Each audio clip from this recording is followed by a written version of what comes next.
¿Qué tal? Bienvenida a tu podcast Transformando Vidas, en donde hablamos acerca de Dios desde una perspectiva nueva, fresca y diferente. Comenzamos.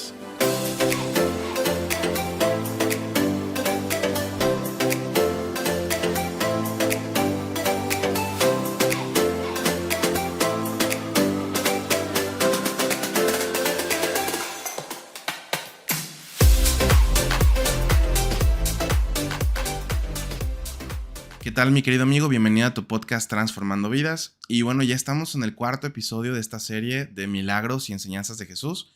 Y hemos aprendido mucho. La verdad es que cada vez que leemos, que estudiamos estas parábolas o historias que Jesús enseñaba, son mensajes que si los desmenuzamos, traen verdades profundas que llaman bastante la atención y que alimentan bastante nuestro corazón.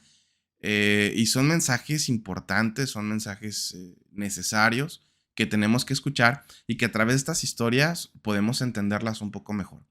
Y el día de hoy vamos a platicar de una historia también que viene en la Biblia. Es una historia que a mí en lo particular me asombró. Te voy a ser bien franco, la vi o la conozco desde hace mucho tiempo. Quizá es de las primeras historias que aprendes en la iglesia o fuera de la iglesia también. Cuando tú ves una película que habla acerca de la vida de Jesús, tú ves esta historia y te acuerdas de ella, la reconoces, la relacionas. Pero esta historia tiene algo particular o algo peculiar. No sé si a ustedes les ha pasado, a mí me pasa todo el tiempo, que en ocasiones ves una película y cuando ves una película, tú le pones toda la atención de vida a esa película y dices, wow, mira, esta película está bien interesante, está muy padre.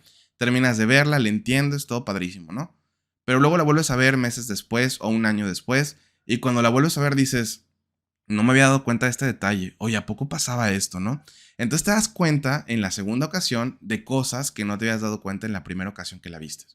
Luego la vuelves a ver en la tercera ocasión y cuando ves esta película en la tercera ocasión te das cuenta de cosas que en la primera y en la segunda no te habías dado cuenta que estaba pasando, ¿verdad? Total, empiezas a descubrir cada vez que ves la película nuevamente cosas que en un principio no viste. Entonces dices, wow, o sea, ¿cómo es posible que todo esto haya pasado y que yo ni siquiera me haya dado cuenta?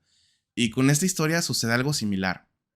Es una historia que todo el mundo conocemos, que si hemos visto una película de Jesús, te aseguro que has visto esta escena y que la leemos en la iglesia, a veces la leemos en la Biblia, a veces la vemos en una película y no nos damos cuenta de la magnitud, de la enseñanza que hay detrás de eso. Y esto voló mi cabeza. Hace unas 2 semanas me puse a reflexionar justo en esta historia y de verdad me quedé impactado, me quedé asombrado, ¿no? Porque dije, wow, o sea, de verdad lo que está pasando en ese momento no es cualquier cosa. Y bueno, ya para no hacerte más de emoción el asunto, te voy a platicar qué historia es. Es justo de esta situación que pasa en Juan. No es una parábola, es una situación que le pasa a Jesús. Él está enseñando en el templo, hay una multitud alrededor de él, hay gente alrededor de él que lo está escuchando, que está escuchando su mensaje, que está escuchando cómo él está predicando, etcétera. Y de repente viene una multitud ajena a esta que estaba escuchándolo, viene otra multitud, que viene una multitud airada, ¿no? Viene una multitud con una mujer. Esta mujer había sido sorprendida en adulterio, es decir, no fue algo que le pasaron como que el chisme a alguien, sino alguien realmente la vio en adulterio y esto enardeció al pueblo, la tomaron y la querían lapidar o apedrear, ¿ok? La querían matar. Y la querían matar porque la ley de Moisés decía que si una persona, una mujer, era sorprendida en este acto, merecía morir. Entonces, dentro de esta multitud violenta había seguramente fariseos, personas que estaban en contra del mensaje de Jesús. Y entonces ven una oportunidad maravillosa para decir, aquí podemos tenderle una trampa que no hay salida a Jesús. No hay manera de que pueda salir bien librado de esto. Entonces llevan a esta mujer delante de Jesús con un montón de personas queriéndola matar. Y Jesús al momento de estar ahí, los ve, ellos empiezan a platicar con Jesús, a decirle lo que había hecho esta mujer. Jesús con toda la tranquilidad del mundo se pone a dibujar en tierra y les dice el que esté libre de pecado, pues que sea el primero en aventar la primera piedra. Si alguien de ustedes está libre de pecado, pues que sea el primero en ejecutar a esta mujer. Poco a poco las personas empezaron a soltar sus piedras. Dice que se empezaron a ir desde los más ancianos hasta los más jóvenes. Y llegó el punto donde delante de Jesús, delante de la mujer, ya no había nadie. Jesús le dice a la mujer, ¿dónde están aquellas personas que te juzgaban? Y luego le dice, no hay ninguno, ya todos se fueron. Jesús le responde a esta mujer, ni yo te juzgo, vete y no peques más, ¿no? Hasta ahí termina este relato, ¿no? De manera parafraseada y un poquito más resumida. Pero quiero que te pongas a pensar en lo siguiente. Primero vamos a hablar de la multitud, ¿sí? No era una multitud cualquiera. La multitud que viene con la mujer es una multitud violenta. Es una multitud airada, ¿sí? Es una multitud que realmente tiene sed de sangre. Así lo voy a mencionar. Tiene sed de sangre. Esto se me hace muy similar a cuando tú puedes ver noticias, por ejemplo, de linchamientos, donde las personas quieren hacer justicia por su propia mano y si alguien cometió un delito, van hasta el lugar donde está la persona y la golpean o inclusive en muchas ocasiones la asesinan, la matan. Y hay videos donde te pasan a las personas antes de que suceda el tema del linchamiento, donde todos están violentos, ¿no? Pero una violencia desmesurada, una violencia irracional. Esa es la palabra, irracional. Es decir, no hay manera en que tú les hagas ver a esas personas que tienen que calmarse y que no le hagan daño a esa persona que cometió un delito. Porque normalmente la gente, las personas en general, cuando creemos que tenemos la razón en algo, somos muy apasionados.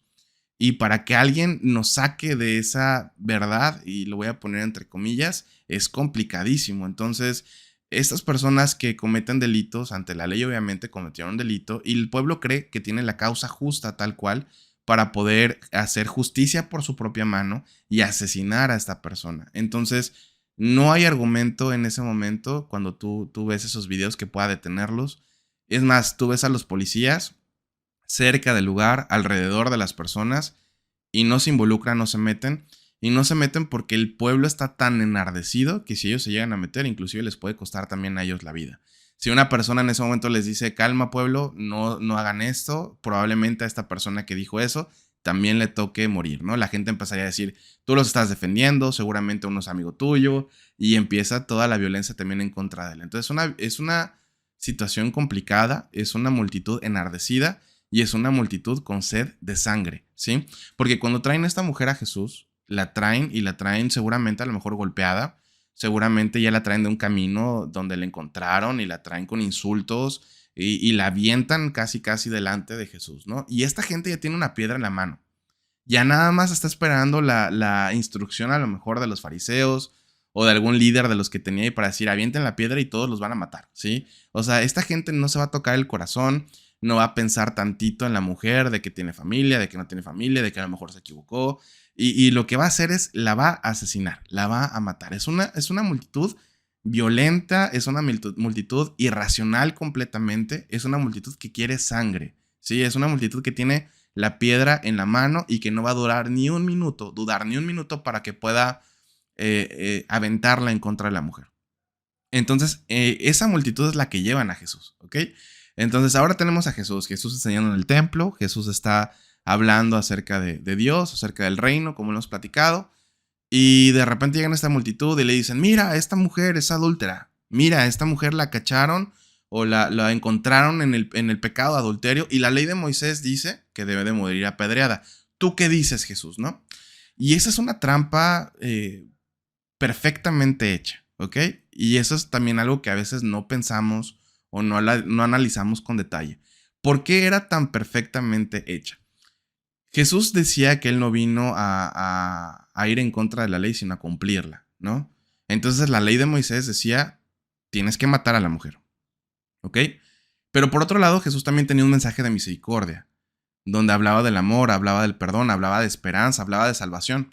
Entonces, si traían a esta mujer y Jesús decía, apedréenla, en ese momento esa narrativa que él tenía, ese mensaje que él tenía acerca de misericordia, de amor, acerca de la salvación, acerca de todo esto que estaba compartiendo, pues probablemente iba a ser echado por el suelo.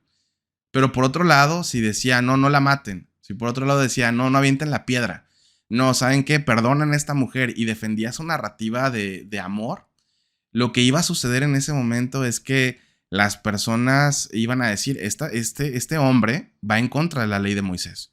Entonces, pues vamos a apedrearlo también, ¿verdad? O sea, de una vez, ya que estamos aquí, ya que tenemos a la mujer aquí, pues también vamos a apedrear ahora a este hombre que está diciendo que no cumplamos con la ley.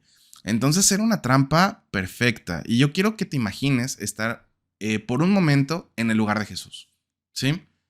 Estás encajonado. No hay manera que puedas salir bien librado de ahí. No hay forma de que te puedas salir con la tuya. No hay manera que puedas huir, que puedas correr, ¿sí? Estás entre la espada y la pared y delante de ti hay una multitud violenta, sedienta de sangre, que no va a dudar ni tantito en aventar la primera piedra en cuanto tenga la oportunidad. Pero a mí me asombra y lo primero que me saca de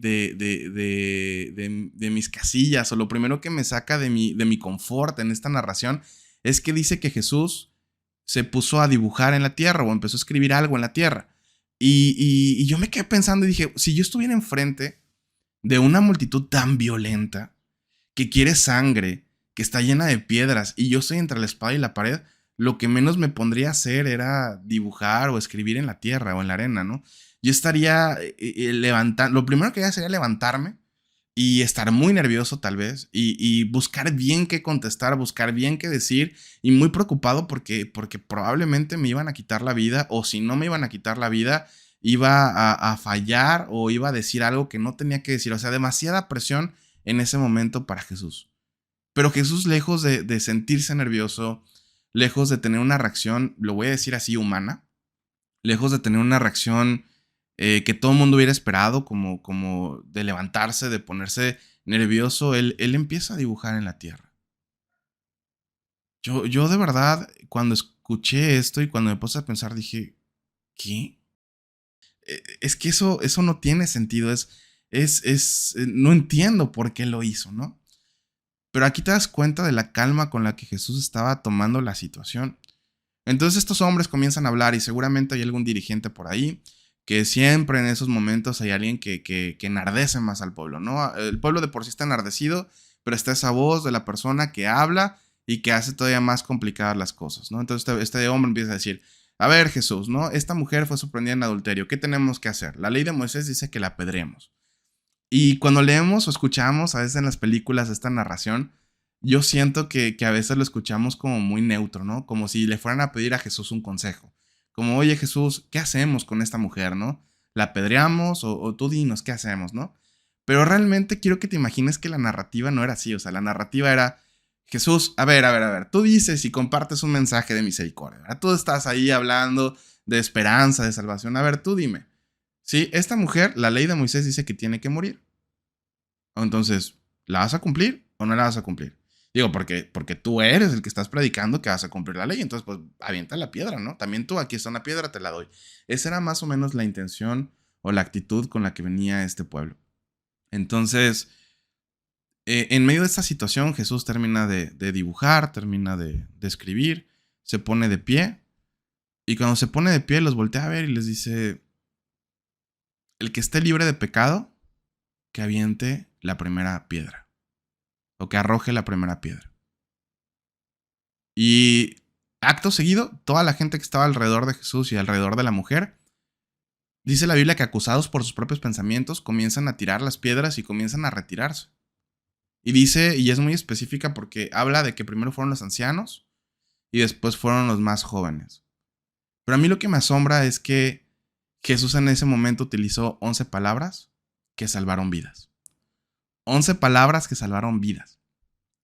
Porque el momento en que Jesús habló y les dijo a esta multitud que el que esté libre de pecado que arroje la primera piedra o que aviente la primera piedra, Jesús dio una respuesta asombrosa. O sea, realmente estas palabras dije, esto realmente es asombroso, o sea, es inexplicable. Es decir, yo no creo que haya alguien en el mundo que tenga la sabiduría para contestar como lo hizo Jesús. Yo me atrevería a decirte que esas palabras tal cual como las dijo Jesús es una propia evidencia de su divinidad, de la sabiduría divina que él tenía. Porque estar en esta situación que te acabo de decir, que viene la multitud violenta, la multitud que quiere arrojar piedras, la multitud que quiere asesinar a esta mujer. Y tienes por otro lado a Jesús que lo están acusando y que quieren que se equivoque, ya sea para asesinarlo o ya sea para derribar completamente su mensaje. Y lo ves en esta situación, lo ves dibujando en la tierra, en la arena, pero aparte él sabe que cada palabra que diga tiene que ser muy bien escogida porque cualquier palabra que mencione puede ser utilizada para su mal. Entonces, él dice estas 11 palabras. Y estas 11 palabras salvan la vida de esta mujer y su propia vida. Y la gente comienza a tirar piedras. Y tú vas a ponerte a pensar y vas a decir, Carlos, ¿y qué tiene de maravilloso esas palabras? O sea, ¿por qué te causan tanto impacto? Ahí te va. Porque tú vas a decir, bueno, fue una respuesta políticamente acertada, ¿no? No les dijo nada en contra de la ley, pero tampoco le dijo nada en contra de lo que él predicaba. No, realmente no fue una respuesta política. En realidad, Jesús con esas palabras concordó o tuvo sí, o sea, sus palabras fueron concordantes con su mensaje, con lo que él había dicho anteriormente, que decía que él vino a cumplir la ley, pero al mismo tiempo también fue concordante con el mensaje de misericordia.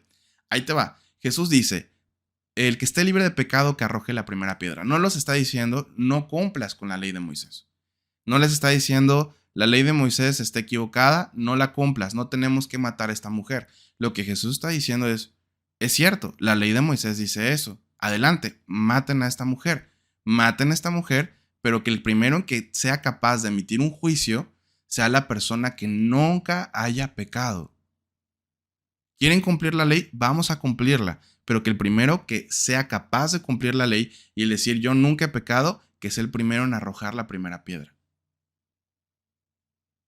Entonces a mí me asombra y siento que esas palabras son sobrenaturales, porque ya después de que platicamos del tipo de multitud que había, sedienta de sangre, violenta, que tenía una causa, que creía que su causa era justa y quería percibirse ellos mismos como jueces de esta mujer, que no había a lo mejor palabra alguna que los hiciera entrar en razón, que estaban realmente llenos de violencia, Jesús con 11 palabras lo desarma. Si de por sí esa multitud era difícil desarmarla, una sola persona peleando lo hacían pedazos, yo siento que hubiera sido más fácil desarmar esa multitud con golpes que con palabras. Pero Jesús con 11 palabras, no necesito más, 11 palabras hizo que toda esa multitud violenta, llena de ira, llena de sangre, de querer sangre, perdón, con una víctima de frente, con una piedra en la mano en ese momento, empezaran a tirar piedras. Y no vino a rechazar la ley, porque les dijo cúmplanla, pero que la cumpla aquella persona que siempre la ha cumplido y que está en la posición de juzgar a alguien más. Y tampoco chocó con su mensaje de misericordia, porque después de que la gente empieza a irse, dice que empiezan a ser acusados por sus propios pensamientos. Y es esa cuestión donde su palabra tuvo tanto impacto que los desarmó. O sea, se dan cuenta, eso a mí me vuela la mente porque digo, wow, o sea, en esas palabras hay una evidencia divina. ¿Tienes dudas de que Jesús es Dios? Lee esa palabra con detenimiento, ponte en el contexto y te vas a dar cuenta que Jesús es Dios. ¿Sí? Son palabras divinas. Y cuando este pueblo se va enardecido y que ya dejan sus piedras y sus palos y que son acusados por sus propios pensamientos, etc., llega el punto donde se encuentra Jesús nuevamente solo. ¿Sí? Solo con esta mujer. Y Jesús le hace una pregunta curiosa a la mujer y le dice, mujer, ¿dónde están los que te juzgan? ¿Dónde está la multitud violenta? Y luego la mujer le responde a Jesús, pues ya no están, Señor, ¿no? Ya se fueron. Y luego Jesús le responde, ni yo te juzgo, vete y no peques más, ¿no? Ni yo te juzgo, es decir, ni yo te condeno. Y aquí hay algo interesante también que es un mensaje un poquito escondido, porque si bien le dijo a los judíos, el que esté libre de pecado, que aviente la primera piedra, o sea, aquel que es capaz de emitir un juicio, que emite el juicio en este momento para que cumpla la ley de Moisés, también Jesús al decir, ni yo te juzgo, está diciendo, ni yo, que realmente soy justo, que jamás he pecado, que jamás ha habido un error en mí, ni yo, Jesús mismo, te juzgo. Vete y no peques más. Y entonces aquí están las dos vertientes, porque por una parte les dijo al pueblo que cumplieran la ley, pero que la cumpliera aquella persona que fuera capaz de juzgar. Pero por otro lado, le dice la mujer, ahora yo estoy en la capacidad de juzgarte, pero ni yo te juzgo. Ahí da o respalda su mensaje de amor y su mensaje de misericordia. Y entonces esta palabra es asombrosa y esta historia a mí me encanta. No lo había visto jamás así. Como te platiqué, es una cuestión que habíamos leído quizá muchas veces, que la habíamos visto tantas veces en películas, pero cuando te pones en el contexto, en la situación, realmente la comprendes de una forma diferente. Ahora, aquí hay varios mensajes. El primero de ellos, creo yo que el mensaje más importante es que en muchas ocasiones somos así, como esta multitud. Cuando creemos tener la razón y nos sentimos en la capacidad de juzgar a alguien más, somos los primeros en levantar piedras. Si una persona ha fallado, si una persona ha cometido un error y ese error es visible, todos los que están alrededor somos capaces de levantar una piedra, ¿verdad? Y de criticar su vida. Y esto lo hemos hecho todos en algún momento. Y el que no es un mentiroso. ¿Ok? Pero todos hemos hecho esto. ¿Sí? Si una persona ha fallado, si una persona cometió un error, siempre nos creemos jueces y empezamos a decir, no, mira, es que qué tonto, hubiera hecho esto, hubiera hecho aquello, es que cómo es posible, que no sé qué. Y empezamos a juzgar a esta persona, ¿verdad? Y también, de alguna forma u otra, ese juicio puede llegar a ser muy severo. Yo me acuerdo que hay un hermano de la iglesia, Turi, Arturo, le mando un saludo. Turi realmente en alguna ocasión, en alguna clase, dijo, hermano, ¿sabe cuál es la diferencia entre una persona, una muchacha, a lo mejor que cometió un error y a lo mejor salió embarazada antes del matrimonio? Que su situación o su error es evidente. Toda la gente lo ve y por eso lo juzga. Pero el error de todos los demás que le están juzgando no se ve. Por eso nadie los juzga. Pero no significa que ese error no esté ahí. No significa que esa gente sea perfecta. Sino esa gente es completamente imperfecta. Igual que esa chica. Pero en ocasiones cuando no se ve nuestro error. Cuando no se ve nuestro pecado. Cuando no se ve nuestra falta. Nos sentimos con el suficiente derecho de señalar. Por eso cuando vemos que alguien es capaz de decir, es que él es un ladrón, y es que él robó, y es que él hizo tal, y realmente si hiciéramos un análisis de nuestro corazón y nos preguntáramos, ¿realmente tú que me estás escuchando, nunca has robado? ¿Jamás has robado nada? ¿Nunca has robado algo que no te pertenece? Es decir, robar es tomar algo que no te pertenece sin que te lo hayan dado y quedarte con esa cosa. Puede ser desde una pluma, puede ser de ese cambio, pero en algún momento ha robado. Pero como ya vimos que alguien más lo hizo y esa persona que lo hizo es cachada en ese momento emitimos todo el juicio. Y queremos ver a esa gente muerta porque sentimos que nuestra causa es justa. Y esto le pasó a la mujer. Todos los que tenían las piedras, todos eran pecadores. Tal vez iguales, tal vez había entre la multitud muchos adúlteros. Pero nadie se había enterado de que eran adúlteros, pero esta mujer sí se enteraron. Entonces dijeron, no, ¿cómo es posible? Esta mujer es adúltera, vamos a asesinarla. Y no dudaron en tomar piedras. Entonces, aquí creo que la lección más importante es, primero, analicemos nuestro propio corazón y entendamos que no debemos ser jueces de absolutamente nadie. Que en esa misma narrativa, en esa misma historia, Jesús nos enseña que no estamos facultados para ser jueces de nadie. Y que la persona que sea el primero en juzgar tiene que ser el único que no haya tenido pecado. Y con ese argumento, amigo mío, todos quedamos descartados, porque la Biblia nos dice que todos pecamos y por cuanto todos pecamos estamos destituidos de la gloria de Dios. Entonces, pues todos somos pecadores. Entonces, a final de cuentas, nadie tiene una posición para emitir juicio. Ni tú, ni yo, ni un pastor, ni un maestro, nadie. Nadie tiene la autoridad para poder emitir en juicio. Entonces, antes de señalar, primero ve a tu interior y revisa si no hay algo que también hayas hecho. Y si hay algo que hiciste, porque sé que no eres perfecto, no juzgues, mejor ayuda a la persona a salir adelante. El segundo mensaje que yo veo ahí es el mensaje de Jesús. Ese mensaje donde Jesús dice que Él es el que está facultado para juzgar. Jesús está facultado para señalar a la mujer y decirle, sí es cierto, tú estabas en adulterio, toma la pedrada, ¿no? O sea, Jesús era el único que podría en ese momento bajar la piedra y aventarla en contra de la mujer para matarla. Pero Jesús no lo hace. Jesús tiene misericordia y eso es lo que nos dice la Biblia. ¿Qué es la misericordia o qué es la gracia? Pues un regalo inmerecido. Es decir, que a pesar de que ella era culpable, a pesar de que ella había fallado, fue perdonada y en ese momento no le costó la vida. Porque Jesús, que era el único que era capaz de juzgar, tampoco la juzgó. Y les dice, vete y ya no peques más, ya no falles más, pero vete, ¿sí? Pero aquí nos damos cuenta cómo Jesús tiene esta misericordia sobrenatural y esa misericordia, como le dice la Biblia, que son nuevas cada mañana. Entonces, si tú has fallado, a lo mejor te sientes terrible porque en algún momento has pecado, porque en algún momento has hecho cosas inimaginables. Y para los que a lo mejor me están escuchando que no son cristianos, que nunca han estado en un podcast cristiano, en una iglesia, el pecado es una falta en contra de lo que la ley de Dios dice, en lo que Dios establece, ¿no? Y estos pecados son muy variados, puede ser adulterio, robo, asesinato, el hablar mal de tu prójimo, o sea, todo ese tipo de cuestiones son considerados pecados. Y yo sé que a lo mejor tú que me estás escuchando probablemente hayas tenido un fallo y este fallo sea un fallo grave. Pero yo sé que todos nosotros en algún momento hemos fallado y ese fallo es doloroso. Y tal vez tú digas, oye, yo me siento como esa mujer adúltera, ¿sí? Yo he cometido errores fuertes. No ha sido el típico error de que, oye, es que mentí, es que, no sé, ¿no? Pueden ser errores muy graves. ¿Sabes qué? Fui infiel. Hice un fraude. Robé. Humillé a muchas personas. La verdad es que si tú, Carlos, me pusieras a analizarme, yo diría que soy la peor persona del mundo.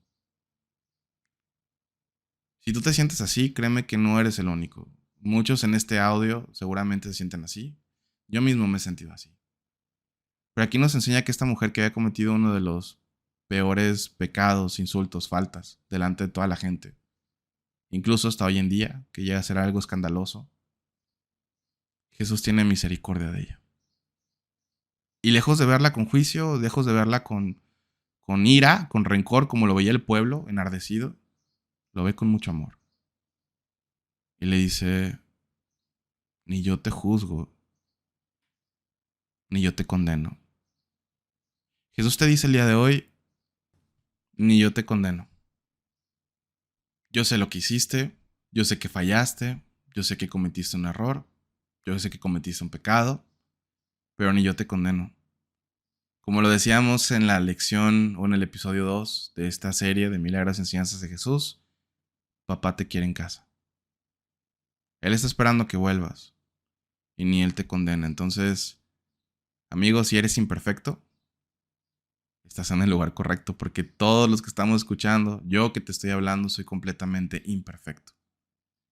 Y soy una persona que ha fallado mucho como tú, pero que Dios ha tenido misericordia conmigo. Y en muchas ocasiones me he sentido como esa mujer, que siento que ya no merezco nada, que estoy a punto de morir tal vez por las piedras, así me siento, ¿no?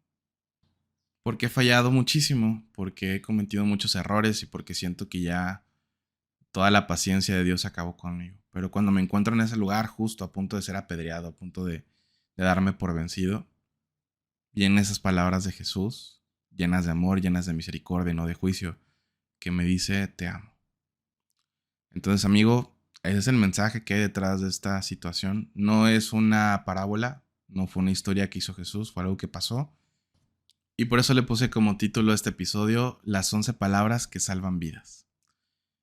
Y bueno, espero realmente que te haya gustado. Ya con esto terminamos este gran episodio. Y no se te olvide seguirnos en nuestras redes sociales. Comparte, síguenos, danos like.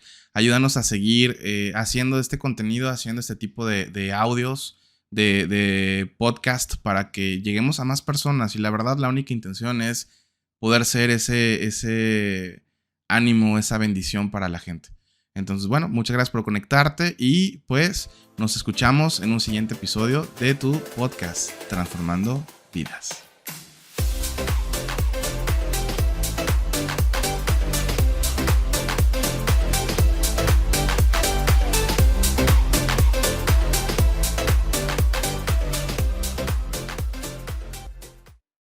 ¿Nunca has robado algo que no te pertenece?